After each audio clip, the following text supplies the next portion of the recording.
and welcome to Where Are They Now? Quarantine Edition. I'm Carol Scott, Executive Director of Wild Horse Productions, and with me today is a longtime alumni, Elizebeth Menke.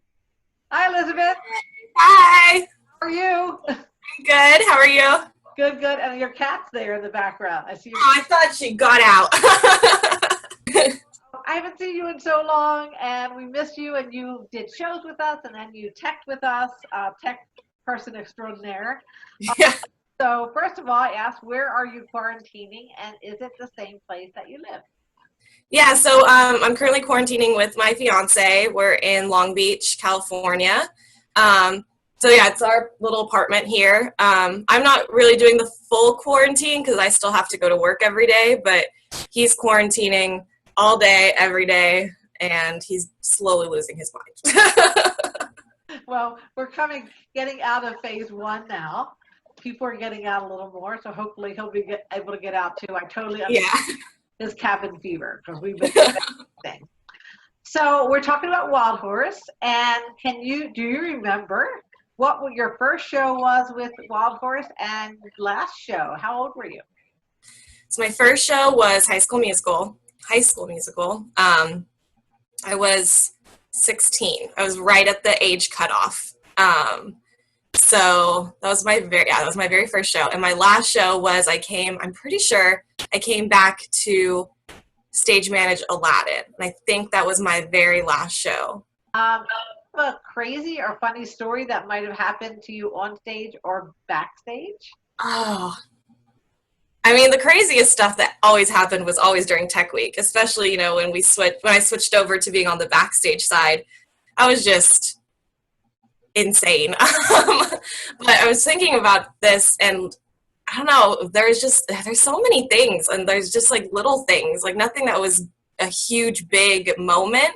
It was just like these little tiny flashes would come into my head of like, just hanging out backstage and like laughing for hours with Desi and like, and like hanging out with Chloe and just being able to, I remember when Maricela did my makeup for Beauty and the Beast, and just like, I don't know, I just have little flashes. So there's no big moment that stands out to me. It was just the whole experience in general. And the tech people, I always talk about the camaraderie of our people on stage, but our tech people form a pretty big bond also. Because and they're doing things that the audience doesn't know, and our cast doesn't know sometimes, and loved and been inspired by our characters that we've had.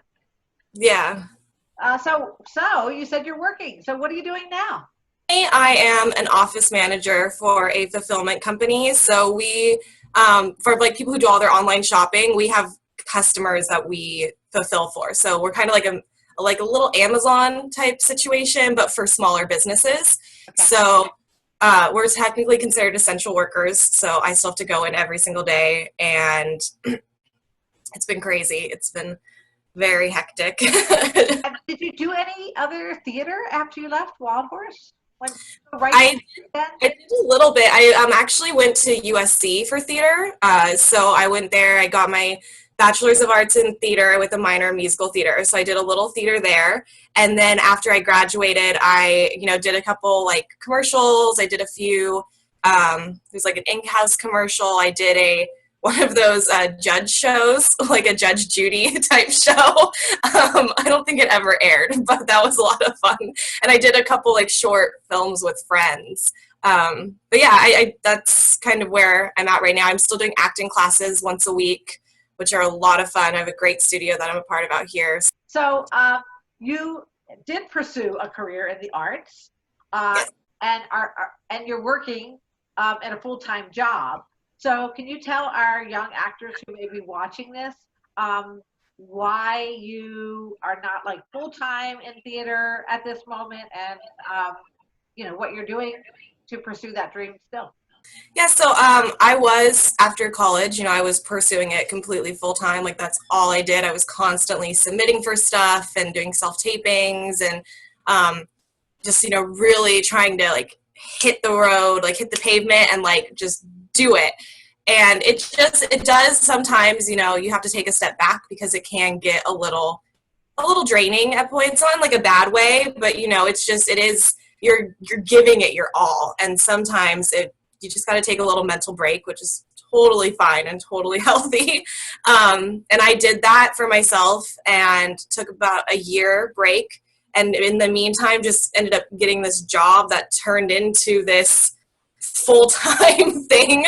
But I am going back, you know, went back to my acting classes. I am starting to pursue things again. I'm looking into community theater again. And like there's a bunch of places in Long Beach that have like, you know, small community theaters that I'm looking into that so that I can get back out there and still, you know, balance this job that I've now found myself falling into that I love, and I love my job and I don't want to leave that as well. So. Do you have a dream role that you would like to do at some point? Currently, probably the same as almost every girl who has seen Hamilton would either be Eliza or Angelica Schuyler. But I also found a real love for playing villain characters when not just, you know, playing Sharpay in High School Musical, which kind of like started that little like spark of it. But when I was at USC, I took this amazing acting for camera class that was all just about how to play a villain and the motivations of that. And it was so much fun that it would be a dream role for me to like be able to do something like that. Cause it's so much fun to play again. Acting chops, you know? Yeah. So I've been kind of putting everybody on the spot, and I know I haven't had you perform for me or sing for me in such a long time.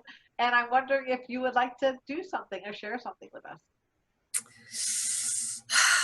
Okay. I haven't done this. I haven't performed for someone besides my fiance since I was taking my musical theater classes in college. So, might be a little bit rusty, but we'll see. So I've had this song like stuck in my head on repeat for probably since I was a child and saw the movie Hercules, but it's really, really like in my head right now.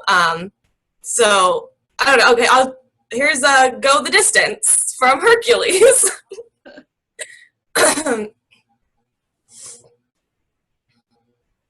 have often dreamed of a far-off place where a great warm welcome will be waiting for me, and the crowds will cheer when they see my face, and a voice keeps saying, "This is where you're meant to be." I love that. You gave me the chills. Oh gosh. That was amazing. Thank you. I got a little nervous there. I know you were trepidatious about doing that, but it was wonderful, Elizabeth. Thank you for sharing that. I love that. Yeah. Any advice you would give for rising stars? I would just say have fun. Like that's the biggest thing for me. Acting it's fun, and if you forget that, it's like I don't know. The studio that I'm currently a part of, that's our whole philosophy is like you're gonna be a kid for the rest of your life, and you're gonna play pretend and have fun, and it's the only job where you can do that. So I would just say like have fun, like keep your dreams alive and go for them, and just remember that it's so much fun. Like this is the only job where you get to do something like that full time, and it's amazing. So yeah, I mean that's the thing I just keep telling myself every day, that you know I find a little rough patch when it comes to me wanting to get back out there, or you know feeling not that great about where I am with my acting. I just keep reminding myself that it's fun. That's great. That's great. Great advice. And you know, especially in times like this, you know, we want to be enjoying ourselves and having fun and finding our inner child. I think that's great advice. You know, it is fun.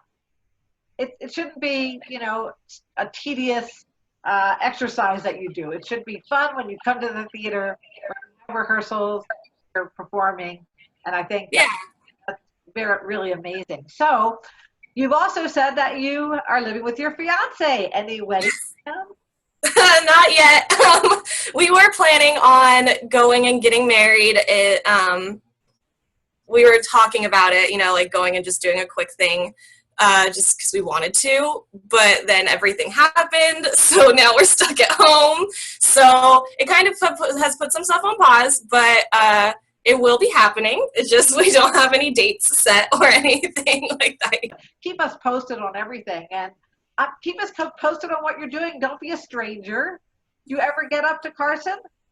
I do, not as much as I used to. The last time I was there, I think, was Thanksgiving 2 years ago. So I don't get to get up there as much as I like to. But I know one of the last times I was there, I went and saw the Aristocats. Oh, I think that was the time I saw you. well, please come up and let me know when you're up here again, and you know, maybe we can have coffee or something and catch up more. And it's just been wonderful talking to you and catching up with your life, Elizabeth. For all the time you gave to Wild Horse and being a great stage manager. And, you know, our older kids don't understand how much that means to us, that we have you guys backstage that we can count on, because it's a huge, huge part of our theater company, growing our kids backstage too. So thanks for that. And yeah, of course. Stay safe and healthy out there in Long Beach. I just love it. So come see me. We can go. I have a great little breakfast spot. Come see me. I would love to take a road trip down there. You'll see me in Long Beach before you come up to Carson. Anyway, thanks so much, and we miss you. Miss you guys too. Love you. Bye. Take care. Where are they now? Quarantine edition.